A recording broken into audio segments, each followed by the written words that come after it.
मित्रांनो, राग ही एक भयानक विकृती माणसाच्या अंगी असते. अति राग केल्याने माणसाची विचार करण्याची प्रवृत्ती खुंटते, आयुष्य बर्बाद होते. कितीतरी आयुष्य उद्ध्वस्त झाले या रागामुळे. रागामुळे इतरांचे नुकसान करता करता स्वतःचेही नुकसान करून घेतो. जीवन आनंदी व यशस्वी जगायचे असेल तर राग छूमंतर करावे लागते. रागाचे खूप सारे दुष्परिणाम आपल्या आयुष्यात दिसून येते. एक छोटंसं गाव होतं. तिथं राम आणि श्याम नावाचे छान मित्र होते. त्यांची मैत्री खूप घट्ट होती. राम श्याम एकत्र राहायचे, एकत्र शिकायचे, एकत्र खेळायचे.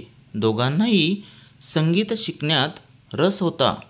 एका महान गुरुकडे संगीत शिकायचे. राम अतिशय सुस्वभावी, शांत, मेहनती मुलगा.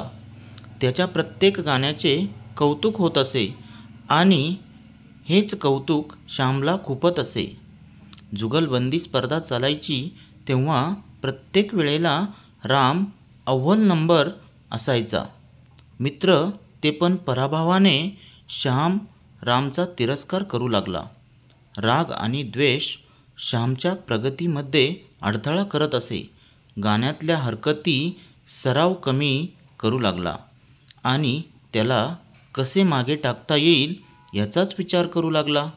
अतिरागाने श्याम रामबद्दल कधीच चांगला विचार करू शकत नव्हता. नेहमी रागराग करायचा. त्यामुळे त्यांच्या मैत्रीत अंतर पडू लागले. श्याम नेहमी रामला त्रास देत असे आणि राम नेहमी श्यामला संकटातून वाचवत असे. खरी मैत्री रामने श्यामच्या गुणदोषासह स्वीकारले होते. एकदा श्यामने रामचे खराब व्हावे म्हणून सरबतमध्ये औषध घातले. मस्त मैफिल संपली. सगळे श्रोते रामचं कौतुकच करू लागले. त्या गोष्टीचा श्यामला खूपच त्रास होऊ लागला.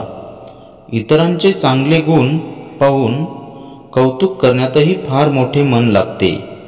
राम मात्र श्यामचे भरभरून कौतुक करायचा. त्याचा आलाप सूर रामला आवडायचा. तसा त्याचा अहंकारही खूप वाढायचा. सगळं व्यर्थ. जिथे वाईटाचा उगम होतो तिथे चांगुलपणा काहीच दिसत नाही, हेही तितकेच खरे. मैफिल संपताच त्याने सरबताचे 2 ग्लास मागवले. एका ग्लासमध्ये सरबत व दुसऱ्या ग्लासमध्ये भयानक औषध. सेवकाने ग्लासची अदलाबदल केली. मग काय, विनाशकाले विपरीत बुद्धी. सरबताचा ग्लास घेतला रामने आणि औषध घेतले श्यामने. श्याम मनोमन खूप खुश होता की मी रामचं आयुष्य बिघडवत आहे.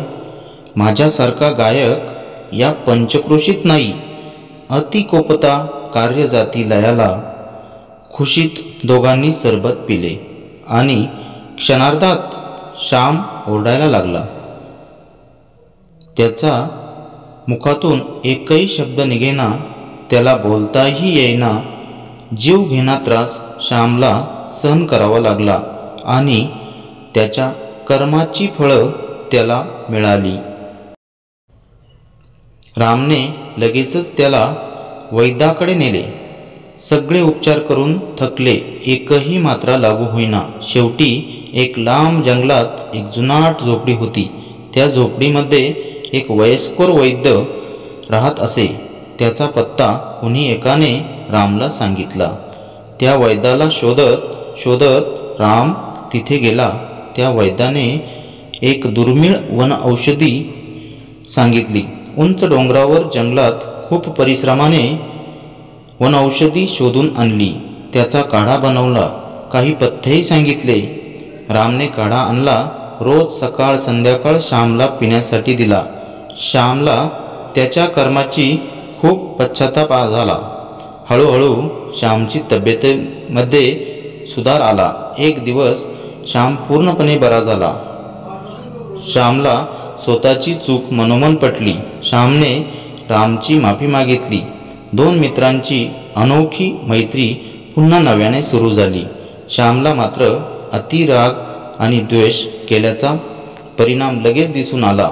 श्यामने आपल्या आयुष्यातून राग आणि द्वेष छूमंतर काढून टाकले आणि परमोच्च आनंदाचा साक्षीदार झाला. तर मित्रांनो, तुम्हीही तुमचा राग छूमंतर कराल ना? तात्पर्य: अति कोपता कार्य जाती लयाला. इतरांचा कधी तिरस्कार करू नये. मित्रांनो, चांगल्या गुणांचे नेहमी कौतुक करावे. मित्रांनो, गोष्ट आवडल्यास लाईक करा, चॅनलला सबस्क्राईब करा. धन्यवाद.